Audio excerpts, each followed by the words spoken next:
Hello everyone, my name is Zach and welcome to my channel. Today we're going to be looking at one of the jousting scenes from Game of Thrones, and this one is from Season 1.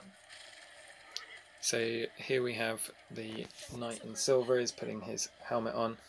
This helmet design is something that happens a lot in movies and TV, where the gorget plate is separate from the helmet, and this isn't really actually that good in a joust.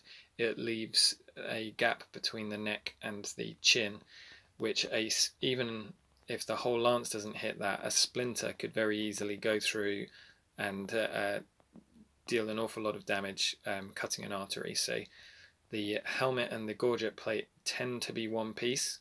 You definitely wouldn't be able to see skin underneath there. Now we have a little bit of chat, a little bit of plot. I've never actually seen a full episode of Game of Thrones. I saw this video on YouTube and thought it would be a good one to review. At the moment, I kind of feel like if I was going to watch Game of Thrones, that is an awful lot of hours that I would have to dedicate to it. So I'm not sure I have the time to do that right at the moment. But doing these reviews is actually quite fun. Okay, so now they've started jousting. We've got the guy in black has lowered his lance, and he's lowered it on the wrong side of his horse. So this jouster is not attempting to hit anyone. He's just doing this for show. Now obviously if you're doing a film and one person is not meant to hit the other person, then this is exactly how you would do it. But it would have been nice to see a shot of him at least trying, even if in the final impact scene he's not actually doing it. And then we're going to cut to Silverman. Now he is trying to hit his opponent. You can tell that this is scripted. His lance has come down on the left hand side of his horse's head, so it means that he is able to strike, unlike the guy in black. However, he's lowered it very, very early. When your lance is horizontal to the ground, due to leverage, it's actually at its heaviest. So in doing this, you're making the end of your lance the most wobbly and making it very difficult to target. A better way of doing that is to keep your lance at about 45 degrees. It makes it less heavy on the arm, and it means that you can then lower it behind the opponent's horse's head and onto target. Now this isn't often done in films and theatre, because generally what they tend to do is they wear the shield further out and they basically run the shield into the lance. So there's no chance of a lance being held like this impacting on a horse's head, and they're basically both aiming to hit lance and shield together rather than just one person trying to hit the lance. And now we get to the impact, and the guy in black falls off his horse. In fact, his horse falls over, and some people might consider this to be implausible, but this did happen in period. The saddles that knights used gave them an extremely strong connection to the horse, and that is how they were able to create such huge impacts with their lances. And there are examples of lance impacts and other impacts causing horses to fall over. So much so that René of Anjou, in writing his tournament book, suggests that the organizer of a tournament should station men around the outside of the lists with levers, huge big sticks, so that they can lever horses back up if the knight is still on their back when they fall over. Such a shame, Littlefinger. It would have been so nice for you to have a friend. And tell me, Lord Renly, when will you be having your friend?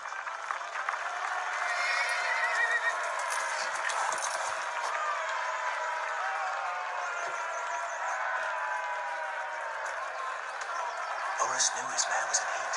Quite crafty, really. Sir Loras would never do that. There's no honor in tricks. No honor, quite a bit of gold.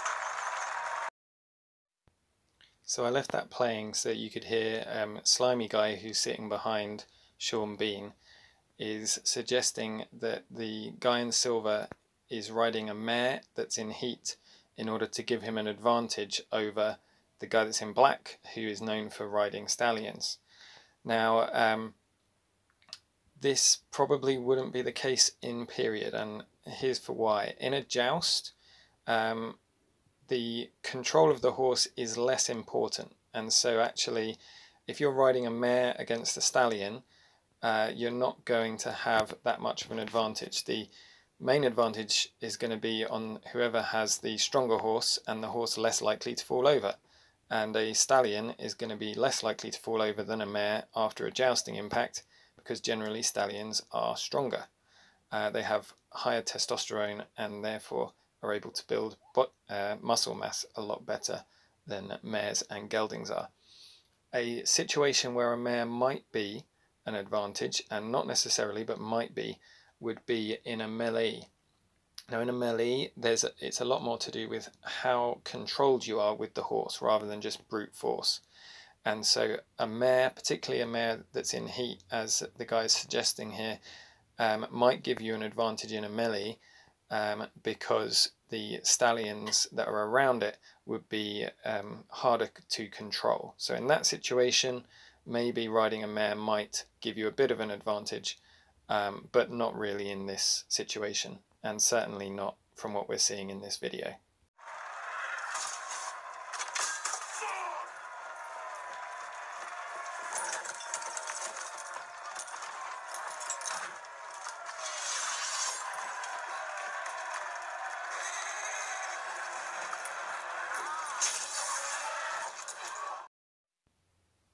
Well, I bet this shocked quite a few people when they first saw it, in the same way that Sean Bean's daughter here is very shocked. I assume that's Sean Bean's daughter. Like I said, I haven't seen a full episode. Yes, it would be very unlikely for something like that to happen in a medieval context. War horses were extremely expensive, stallions especially so. But actually, in this situation, according to the medieval mind, the guy in black has lost because of his horse. Now, if you fall off a horse and the horse stays on its feet, then that is considered your fault and you lost the round. However, if the horse falls over and you stay on the horse, then you still lost, but it's considered to be the horse's fault. So someone who's got a problem with anger may well take that out on the horse, because according to the medieval mindset, the horse has just lost in that tournament.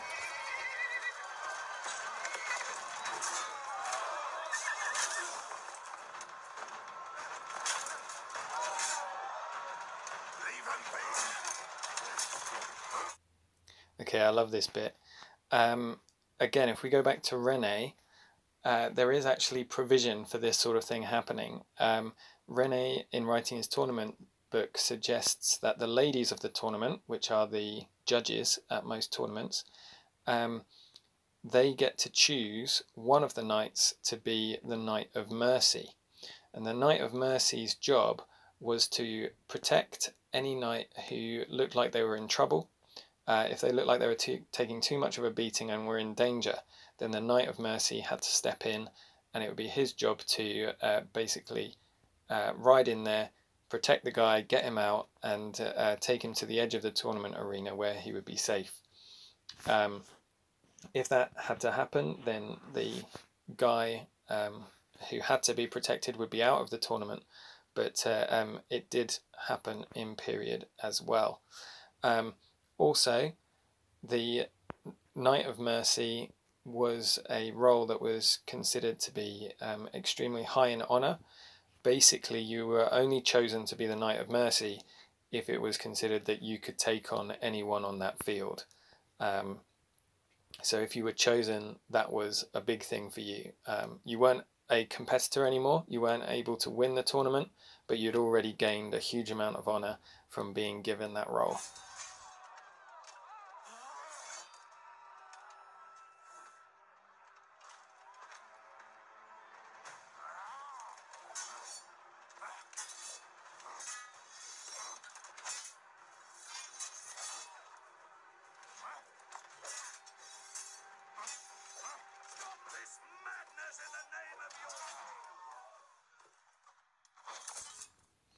So, what are my final thoughts on this? I liked it.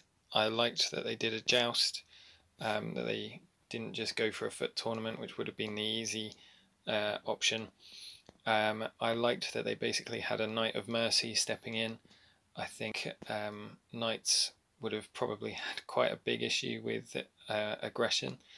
You know, you've got war veterans playing a game which looks exactly like war, or very close to war, so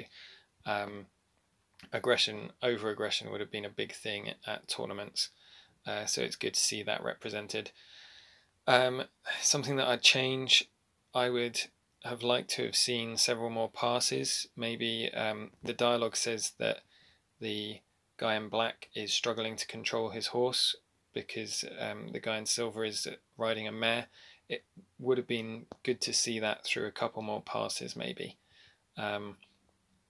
But that's a small thing. Oh yeah, and just wear a helmet that doesn't leave your throat open. Thanks. Well, hopefully there's something in there that you've found interesting, hopefully something that you maybe didn't know before.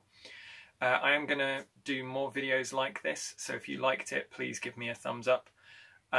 If you've got a scene from a TV show or a movie that involves cavalry or jousting, then do leave a comment down below and let me know about it.